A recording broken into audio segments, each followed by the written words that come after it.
네, 안녕하십니까. 이번에 ICT 표준화 전략위원회 워크숍에서 오란 관련해서 오란 얼라이언스와 최근 동향에 대해서 발표를 맡게 된 비아비 최동진입니다.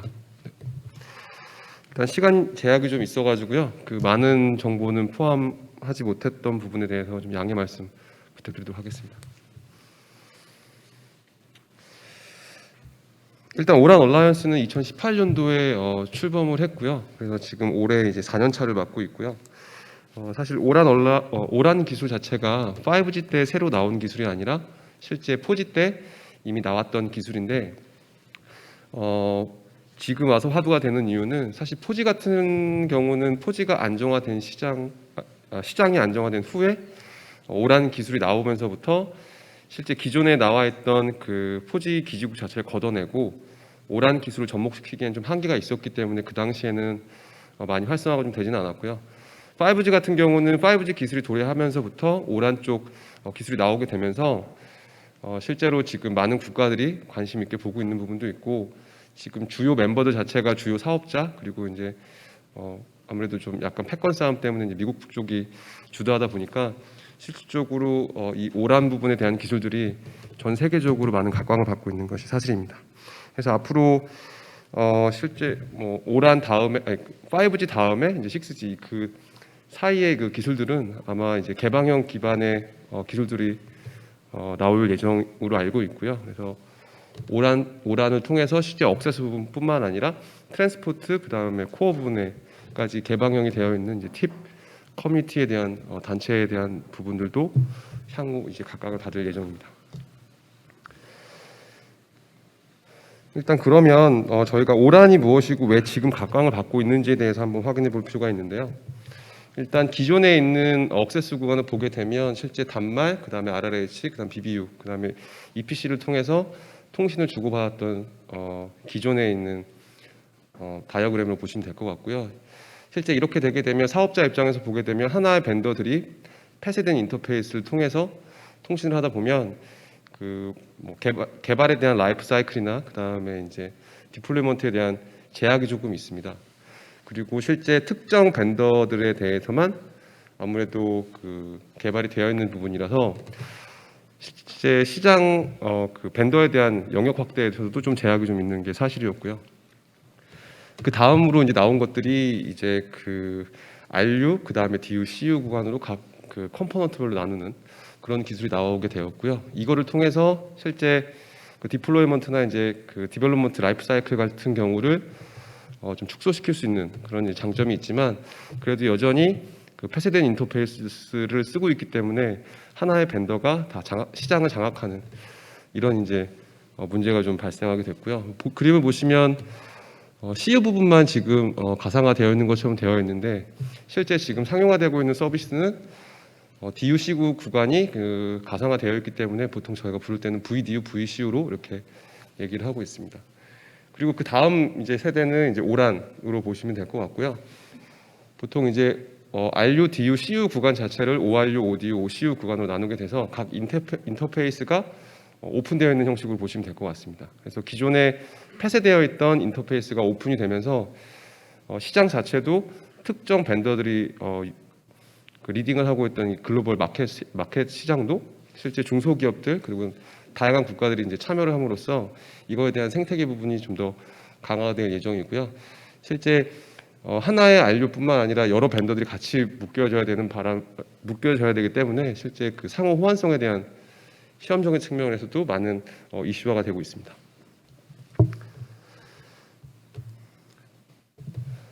그러면 이제 오란을 사용하게 되면 실제 어떤 이익이 있는지 한번 보시면요. 실제 아까 말씀드렸던 대로 특정 3개, 4개, 5개의 벤더들이 주도하고 있던 이 통신 시장 자체를 중견기업, 중소기업, 스타트업들이 다 참여할 수 있는 이제 개방형으로 바뀌게 되면서 실제 그 5G 오란 생태계 부분이 좀 더 확대될 예정으로 예상을 하고 있고요. 두 번째 부분은 특정 벤더가 시장을 다 이렇게 주도하고 있다 보면 금액에 대한 부분에 대한 이슈가 좀 있었는데요. 실제 중소기업들 스타트업 그러니까 여러 벤더들이 참여함으로써 금액에 대한 이득 부분도 향후에 이루어질 것으로 보고 있습니다. 근데 현재는 뭐 기존에 있는 장비하고 오란 장비하고 비교했을 때 금액 차는 크게 없고요. 나중에는 좀 더 많은 벤더들이 가격 비딩을 통해서 금액적인 부분이 아마 사업자 쪽에 이득이 좀 될 것으로 보고 있습니다. 그럼 세 번째 부분은 이게 아무래도 기존에 통합되어 있던 그 억세스 구간을 분리함으로써 실제 개발 라이프 사이클 자체를 좀 줄이면서 그거에 대한 리소스 부분이 좀 이득이 될 거라고 보고 있고요. 아무래도 오픈 소스 부분을 많이 갖다 쓰는 부분도 있기 때문에 그거에 대한 보완만 좀 함으로써 아무래도 좀 더 시장에 출시할 수 있는 부분이 줄어들기 때문에 네 번째 장점이 이제 타임 투 마켓에도 많은 도움이 줄 것으로 예상을 하고 있습니다. 그러면 이러한 그 5G를 도입을 하게 되면 실제 설치를 하고 운영을 하는 입장에서 고려해야 될 사항들이 몇 군데가 있는데요. 그걸 한번 보시면 아까 말씀드렸던 대로 오란이라고 하면 실제 억세스 구간에 대한 부분들만 개방형으로 바꾸는 그런 기술로 기존에 저희 한국같이 미리 기지국이 설치되어 있는 지역 같은 경우는 단말 기지국 코어 인터넷 구간에서 억세스 구간만 오란으로 바꾸기 때문에 실제 단말과 코어 구간에서는 크게 변동이 일어나면 안 됩니다. 그래서 기능적인 부분, 성능적인 부분, 용량적인 부분에 대해서 단말하고 코어에서는 제대로 처리가 가능한지, 통신을 하는데 문제가 없는지에 대한 고려사항이 첫 번째 있을 거고요. 두 번째는 4G 그리고 5G NSA, SA에 대한 핸드오버 부분, 아니면 기존의 그 통신이 전환됐을 때에 대한 호환성 부분에 대한 고려사항도 두 번째로 보실 수가 있고요. 그 다음에 저희가 다음 보실 거는 컴포넌트 부분이 각각 다 다른 벤더들이 들어가기 때문에 각 컴포넌트들에 대한 그 기능 시험들은 문제가 없는지, 그리고 그 성능 시험에 대한 문제가 없는지 그것도 확인을 해야 될 부분인 거고, 그리고 각 인터페이스가 개방형이기 때문에 실제 그 20프리 구간이랑 F1 인터페이스 구간의 타이밍하고 싱크 부분이 제대로 맞아 떨어지는지도 확인해야 됩니다. 그래서 만약에 이게 맞지 않으면 그 실제 통신을 하는데 제대로 이루어지지 않기 때문에 그거에 대한 개런티가 꼭 필요할 거고요. 그 다음에 이제 그 실제 엔드투엔드 구성을 했을 때 전체적으로 패킷은 제대로 처리하고 있는지, 그리고 실제 기존에 있는 5G망과 오란을 접목했을 때 그 5G망에 차이는 없는지, 이런 부분에 대한 고려사항이 좀 있을 수 있겠습니다. 그러면 이런 이제 그 5G 오란 기술 자체가 현재 지금 전 글로벌에서 봤을 때 오란 얼라이언스 쪽에서 지금 주도를 하고 있는데요. 이게 지금 2021년 기준으로 지금 총 303군데의 그 업체들이 지금 다 가입이 되어 있고요. 그 중에 주요 사업자들이 그 29군데 정도 포함이 되어 있고, 지금 274군데의 지금 기업들, 벤더들이 들어가 있고 아카데믹이 좀 포함되어 있습니다. 사실 국내에서도 지금 이통사 3산 다 포함되어 있고, 애트리, 그 다음에 뭐 솔리드, HFR도 다 지금 컨트리뷰터 안에 들어가 있고요. 얼마 전 TTA에서도 지금 가입을 하고 있는 상태고, 아직 최종 승인은 못 받은 상태로 알고 계시면 될 것 같습니다. 그리고 그 실제 오란 얼라이언스에서 각 그 인터페이스, 그 다음에 서브 시스템 테스트, IoT 퍼포먼스에 대한 스펙을 지금 계속적으로 내고 있는데요. 최종 지금 134개의 스펙이 나와 있고, 올해 22개가 업데이트 됐고 11개의 스펙이 지금 올 3월에 릴리즈가 됐습니다. 아마 제가 이게 지금 7월 달에 가지고 있는 자료라서 지금 현재는 조금 더 많은 걸로 알고 있고요. 그리고 지금 다음으로는 오란 얼라이언스가 지금 적극적으로 움직이고 있는 반면에, 예전 주도는 거의 미국에서 주도를 했다면 아마 작년부터는 유럽 쪽 시장에서는 많이 공격적으로 지금 대응을 하고 있습니다. 그래서 지금 도이치텔레콤, 오렌지, 텔레포니카 팀, 그리고 보다폰이 이 5개의 주요 메인 사업자가 MOU를 맺어서 실제 향후에 오란 장비를 도입을 할 경우에 각 컴포넌트들에 대한 시험, 그리고 각 인터페이스에 대한 시험들을 이미 정의를 해놨고요. 이런 부분에 대해서 지금 각 벤더들도 대응을 하고 있는 부분이라 국내에서도 많이 이 부분에 대해서 관심을 가질 필요가 있다고 생각을 합니다. 그리고 저희 보면은 오란 얼라이언스 쪽에서 가장 큰 이벤트로 볼 수 있는 게 플러그 페스트라는 부분인데요. 지금 2018년도에 오란 얼라이언스가 출범이 됐고, 2019년도에 첫 번째 플러그 페스트를 진행을 했고, 그 다음에 2020년도 때 두 번째, 그리고 올해 세 번째를 지금 진행을 하고 있고요. 아시아에서는 타이완, 한국, 인도, 일본 이렇게 네 군데에서 지금 진행을 하고 있습니다. 그래서 지금 뭐 국내 통신사에서는 이미 장비가 시험 준비를 하고 있고, 그리고 유럽에서는 지금 하나의 국가로 지정하는 게 아니라 여러 개의 이제 통신사들이 조인트를 해서 아마 팁 커뮤니티랑 같이 플러그 페스트를 다양한 시나리오로 준비를 하고 있고요. 그다음에 이제 러시아 부분도 지금 올해 이제 처음으로 이제 플러그 페스트 진행을 하고 있고, 아메리카 쪽에서도 그 여러 개의 사업자들이 조인트 그 플러그 페스트 진행을 하고 있고, 리눅스 쪽도 같이 참여하고 팁 쪽도 같이 이렇게 적극적인 활동을 좀 보이고 있습니다. 그래서 이 세 번째 그 플러그 페스트 같은 경우는 올 11월 중순까지 아마 모든 시험을 완료하고 11월 말쯤에 오란 얼라이언스 쪽에 발표를 한 후에 오란 얼라이언스가 아마 공식적으로 해당 그 플러그 페스트에 관련해서는 릴리즈할 예정입니다. 다음으로는 지금 오란 얼라이언스 쪽 그 구성을 보게 되면요, 총 워킹 그룹은 10개가 있고요, 포커싱 그룹은 총 4개로 이렇게 오란 얼라이언스가 운영이 되고 있습니다. 그래서 워킹 그룹 1번 같은 경우는 전체적으로 오란 쪽 그 아키텍처 부분하고 그 다음에 이제 유즈 케이스 부분 담당을 하고 있고요. 이 워킹 그룹 1번 안에 총 3개의 태스크 그룹을 가지고 있습니다. 그래서 아키텍트 태스크 그룹이랑 그 다음에 네트워크 슬라이싱, 그 다음에 유즈 케이스에 대한 테스트 그룹으로 이렇게 현재 운영이 되고 있고요. 두 번째 같은 경우는 이제 넌 리얼타임 리그와 관련돼서 무선형 그 자원 관리한 부분이랑 그럼 상위 레이어 절차 최적화, 랜 정책 최적화, 그리고 니어 리얼타임 릭 및 기타 랜 기능에 대한 AI 모델을 제공하고 있습니다. 세 번째는 이제 그 니어 리얼타임 릭과 관련된 내용인데요. 이건 니어 리얼타임 릭 같은 경우는 실제 란 슬라이싱이나 QoS 제어, 그 다음에 라디오 리소스 매니지먼트 기능을 제공을 하고 있고, 그래 아무래도 니어 릭 같은 경우는 실제 오디오, OCU 구간을 붙어있기 때문에 해당 인터페이스에 대한 정보 부분이나 통신 부분을 담당을 하고 있습니다. 그래서 AI 및 데이터 분석을 지원하고, 그리고 실제 리얼타임 릭과 관련되어 있는 워킹그룹 5번, 6번, 7번과 상호 연동을 정의하는 목적을 가지고 이 워킹그룹이 운영되고 있습니다. 워킹그룹 5G 같은 4 같은 경우는 로우 레이어 스플릿을 위한 CUSM 플레인 오픈 프론트홀 인터페이스 스펙을 정의를 하고 있고요. 멀티밴드 상호 운영성을 위한 스펙 개발을 위한 다양한 공급업체의 그 IoT 활동을 좀 지원을 하고 있습니다. 이게 워킹그룹 4 같은 경우는 이제 로우 레이어 스플릿을 담당을 하고 있다면, 워킹그룹 5G 같은 경우는 하이 레이어 쪽 그 스플릿 인터페이스를 정의를 하고 있고요. X2, F1, XN, W1 인터페이스에 집중되어 있고, 범위 내의 네트워크 요소들에 대해서 전송 수준에서의 그 개방성을 강화하기 위한 스펙을 정의하고 있습니다. 그리고 아무래도 그 오란 관련해서 ORU를 제외한 ODU, OCU 구간은 실제 논리적으로 가상화 위에 올려가 있고, 그게 향후에 아니면 현재 진행형으로 클라우드에 올라가 있기 때문에 클라우드에 대한 내용도 많이 강화되어 있는데요. 클라우드화된 란에 대해서 X86 및 ARM에 대한 공통 CPU 기반의 플랫폼의 서로 다른 소프트웨어 구현에 대해서 유연하게 배치를 하고, 중앙 집중화 측면에서 여러 물리적인 디플로이먼트 시나리오를 정의를 하고 있습니다. 그리고 워킹그룹 7은 화이트박스 기지국의 하드웨어 레퍼런스 아키텍처를 설계를 하고, 하드웨어의 기존 구성 및 POC 등의 유즈 케이스에 대한 문서를 종류별로 정리를 하고 있고요. 특정 칩셋이나 아니면 부품에 대해서 사용 의무 내용은 포함되어 있지 않습니다.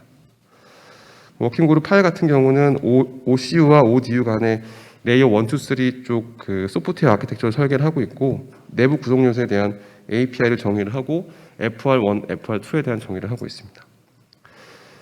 그리고 워킹그룹 9번 같은 경우는 오란 얼라이언스 쪽이랑 엑스홀 단체와의 그 상호 협의를 통해서 해당 그 단체의 아레나를 정하고 이 부분에 대해서 그 내용을 정의하고 협의해 나가고 있는 워킹그룹이라고 보시면 될 것 같고요. 워킹그룹 10번 같은 경우는 실제 오케스트레이션 쪽이랑 오토메이션 쪽을 규격화하는, 그리고 이 내용에 대한 정의라는 워킹그룹이라고 보시면 될 것 같습니다. 그리고 오른쪽 상단에 보면 총 4개의 그 포커싱 그룹 중에 OSFG라는 포커싱 그룹은 실제 오픈소스 포커싱 그룹으로 오란 내에 그 기술운영위원회 내 산하에 있는 그룹이고요.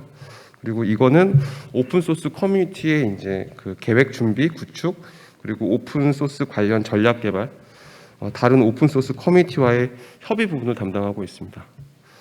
그리고 소프트웨어 디벨롭먼트 포커싱 그룹 같은 경우는 스탠다드 디벨롭먼트 포커싱 그룹 같은 경우는 지금 실제 그 오란 얼라이언스에서 지금 주도하고 있는 표준화에 대한 모든 전략 수립을 담당을 하고 있고요. 각 워킹 그룹의 표준화 전략에 따라서 다른 표준화 단체들하고 협의를 담당을 하고 있습니다. 그리고 세 번째로 TIFG는 각 그 워킹 그룹이 기술 표준을 내게 되면 각 기술 표준에 맞게 전체적인 시험 프로세스나 인증 프로세스 부분을 정의를 하고 있고, TIFG 안에 그 국제 공인센터를 운영하는 그 주도권을 갖고 있기 때문에 그거에 대한 가이드라인도 실제 TIFG에서 만들고 정의하고 있습니다. 그리고 시큐리티 포커싱 그룹 같은 경우는 저희가 이제 오란 얼라이언스 쪽에서 2018년도에 출범했을 때는 없었던 포커스 그룹이긴 한데요. 아마 그 향후에 보안적인 측면에 대한 강화도 필요하기 때문에 생긴 걸로 저희가 파악을 하고 있습니다. 그래서 오란 시스템 내 보안 및 개인정보 보호에 대한 요구사항을 정리하고 아키텍처하고 프로토콜을 정리를 하고 있습니다. 그래서 각 워킹 그룹들하고 나와 있는 기술 표준 내에서 부족한 보안 부분이나 이거에 대한 보안책 이런 부분들도 정의를 같이 하고 있습니다. 2021년에 오란 얼라이언스 쪽에서는 총 2개의 문서를 릴리즈를 했는데요. 우선은 그 오픈 개방형에 대한 문서를 2월에 이제 릴리즈를 했고요. 실제 프론트홀 구간, 그 다음에 트랜스포트, 하드웨어, 그리고 소프트웨어, 클라우드 구간까지 전부 다 전체적인 아키텍처에 대한 개방형 관련한 문서를 2월에 릴리즈를 했고요. 두 번째 릴리즈한 문서는 인텔리전트 관련해서 이제 문서를 7월달에 릴리즈를 했습니다. 그래서 보시는 바와 같이 트래픽 스티어링, 그다음에 QoS, 란 슬라이스, 그다음에 SM, 매시브 마이모 등 다양한 부분에 대한 인텔리전트 관련된 문서들 내용들을 이제 인텔리전스 문서에 포함을 시켰고요. 2021년부터 지금 그 오란 얼라이언스 쪽에서 관심을 가지고 유즈 케이스를 개발하고 있는 부분은 멀티벤더 슬라이싱이랑 DSS, 그다음에 이제 IIoT 최적화 부분. 보시는 바와 같이 실제 2018년부터 2020년까지는 대부분 인프라 관련해 가지고 유즈 케이스를 개발을 했다면, 지금 2021년부터는 아마 이제 단말에 대한 기능들에 대한 것들에 대한 정의가 이제 점점 시작하고 있다고 보시면 될 것 같습니다. 그럼 다음으로는 저희가 아까 말씀드렸던 TIFG 내에서 속해 있는 오란 테스트 인테그레이션 센터에 대해서 설명을 드리겠는데요. 이 인테그레이션 센터는 실제 그 오란 얼라이언스 쪽에서 공인하고 있는 국제 공인센터라고 보시면 될 것 같습니다. 그래서 실제 오란 기술이 상용화가 되고 이런 부분에 대해서 검증을 하는, 그래서 향후에 이제 비즈니스까지 연결되는 그런 프로세스를 타우기 위해서는 OTIC에 대한 역할이 굉장히 중요하게 돼서 이 부분도 제가 넣게 됐습니다. 실제 오란 테스트 스트럭처를 보게 되시면 목적은 실제 각 컴포넌트들이 오픈형 인터페이스 기반으로 개발되었기 때문에 컴플라이언스 기반의 검증, 그 다음에 상호 호환성, 엔드투엔드에 대해서 문제가 없는지에 대한 평가를 이루어지는 거고요. 그 각 워킹 그룹은 각 컴포넌트 그리고 인터페이스 관련해서 정의를 하고 있으면 그 기반을 그 스펙을 기반으로 실제 시험이 이루어지게 되고, 컴플라이언스 베리피케이션을 통해서 이 부분이 통과가 되면 이제 성능 시험이 포함되어 있는 서브 시스템 부분, 그 다음에 이제 퍼포먼스 부분, 그 다음에 IoT 상호 호환성 시험, 그 다음에 엔드투엔드 시험을 통해서 실제 서티를 내거나 아니면 그 배칭 부분을 같이 발급하는 그런 프로세스를 가지고 있습니다. 실제 오틱 센터는 지금 총 4개의 서비스를 제공을 하고 있고요. 테스팅, 서티, 그 다음에 이제 배칭, 아더스로 총 4개의 서비스를 나눌 수가 있고요. 각 섹션마다 보시게 되시면 랩, 그 에뮬레이터 기반의 랩, 아니면 단일 단말을 시험하기 위한 랩 구간의 시험, 그리고 일정 거리를 잡아놓고 에어리어를 잡아놓고 시험할 수 있는 필드 시험, 그 다음에 컨포먼스 시험, 서브 시스템, 그리고 상호 호환성, 엔드투엔드 시험을 가지고 있고요. 하지만 이제 그 서티 두 번째 보시면 이제 서티 시험 같은 경우는 이제 단일 시험 장비 DUT만을 가지고 이제 적합성 시험에만 적용이 되고 있습니다. 그래서 현재까지 나와 있는 그 스펙 기반의 시험은 ORU, ODU만 되어 있고요. 향후에 OCU랑 릭 부분도 아마 나올 걸로 예상이 되고 있습니다. 배칭 부분은 그 각 장비 여러 개의 장비가 같이 접목을 해서 시험을 해야 되는 부분이라 인터오퍼러빌리티 상호 호환성 시험이나 그 다음에 이제 엔드-투-엔드 시험을 통해서 배칭을 받을 수 있겠고요. 아마 전 글로벌에서도 그 업계에서는 아무래도 서티 부분이랑 배칭 부분이 많이 포커싱을 잡고 있고요. 또 다른 이제 오틱 센터의 서비스로는 그 아까 말씀드렸던 플러그 페스트 부분을 이 오틱 센터에서 주도적으로 기획을 하고 발표를 할 수 있고요. 그다음 쇼케이스, POC 데모 부분이 이제 업체 벤더 쪽에서 하거나 아니면 사업자 쪽에서 하는 서비스를 제공을 하고 있습니다. 지금 총 5개의 그 오틱 전 글로벌에서 5개의 오틱 센터가 존재하고 있고요. 올 2월이나 3월에 그 독일 쪽이랑 이탈리아 쪽이 개소가 됐고 올 7월에서 8월쯤에 대만의 지금 어레이라는 회사에서 오틱이 운영이 되고 있고 그 다음에 프랑스, 그 다음에 스페인 이렇게 지금 되고 있고 중국에서는 지금 준비를 하고 있고요. 지금 1차적으로 어프로브는 끝났고 아마 최종 승인 보더들의 투표가 끝난 후에 아마 정식적으로 릴리즈가 된다면 전 글로벌에서 6번째 아마 오틱 센터가 될 거고 아마 그 저희도 올해 5월 한미 정상회담 이후에 지금 과기정통부 쪽에서 그 오랑 관련해서 활성화 정책을 지금 준비하고 있는데 그 부분에 대해서도 이 오틱이 가장 큰 화두가 좀 되고 있는 부분이 있어서 저희도 빨리 될 것으로 기대를 하고 있습니다. 그래서 이 오틱 센터가 구축이 되게 되면 실제로 국내에 있는 중견기업들, 대기업들에 대한 많이 도움이 될 거로 보고 있고요. 실제 구축을 하는 데 있어서 가장 중요한 파트는 이제 벤더에 종속되어 있으면 안 된다는 부분하고 그다음에 개방형으로 지원해야 된다는 부분 이런 부분들이 가장 중요하다고 보실 수 있습니다. 다음은 현재까지 나와 있는 스펙 기반의 이제 내용인데요. 지금 총 나와 있는 부분은 10개의 워킹 그룹과 3개의 포커싱 그룹으로 보시면 될 것 같은데 아시다시피 워킹 그룹들은 각 인터페이스나 각 컴포넌트에 대한 정의이기 때문에 그 컨포먼스 시험이나 상호 호환성 시험에 대한 스펙 부분을 담당을 하고 있지만 지금 그 시큐리티 포커싱 그룹이나 TIFG에서 운영하고 있는 부분은 지금 뭐 엔드투엔드하고 서티 배칭 부분을 지금 담당을 하고 있습니다. 이게 지금 설립된 데는 한 4년 정도 되긴 했지만 실제 계속적으로 그 표준 기반의 기술들이 나오게 되고요. 그리고 각 그 가이드도 계속적으로 나오고 있는 부분이라서 이런 부분에 대해서 저희 한국 쪽에서도 빨리 대응이 이루어져야 한다고 생각을 하고 있습니다. 일단 저희가 준비한 내용은 여기까지고요.